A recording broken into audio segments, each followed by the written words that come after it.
It will be a soggy Labor Day. Potential tropical cyclone 7 is approaching Florida.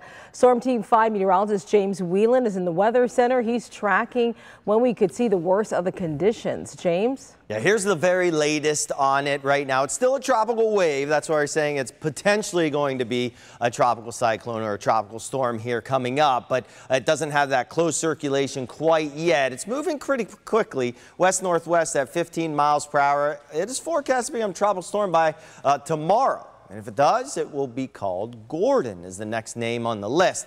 Then it'll strengthen after that as it approaches Louisiana area near New Orleans. 60-mile-per-hour tropical storm. Doesn't really have enough time to become a hurricane, but the slight chance that it does crank up a little bit stronger. The forecast track high confidence in this, moving in this direction.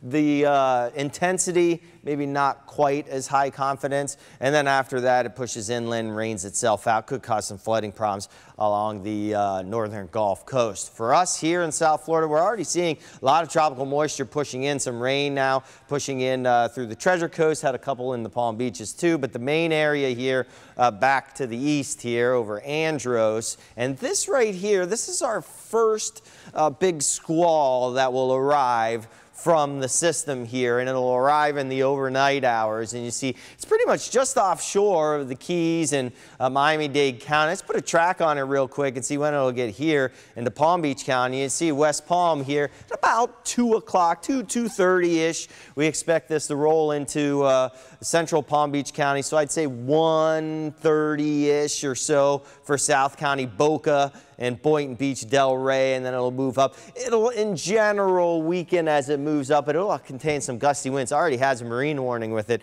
with 40-mile-per-hour winds there in the offshore waters. There's also a flood watch now issued, not for our area, but parts to the south. This is where the bulk of the rain is expected to fall, and thus the potential for some flooding there. Let's go ahead and call the weather alert for tomorrow morning, because it's going to be a mess.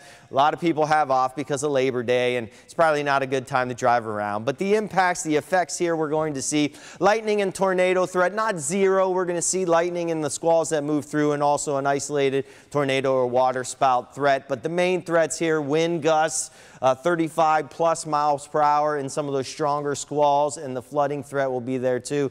2 to 4 inches in general. Some folks may see a little bit less, some a little bit more. Timing it out here, here's that first little bit moving into South County there again, 2 o'clock or so. Another big squall moves through around 6, 7 o'clock or so, and then another one after that around 11, 12 o'clock. And that's what we're going to see every few hours or so. We'll see the squalls pick up. Gusty winds blowing out of those things, sideways rain, and torrential downpours here as it moves in. So probably a good idea to stay in somehow and maybe call it an indoor Labor Day here. Through the first part of the afternoon, there are some indications, though, that later in the day we could quiet down.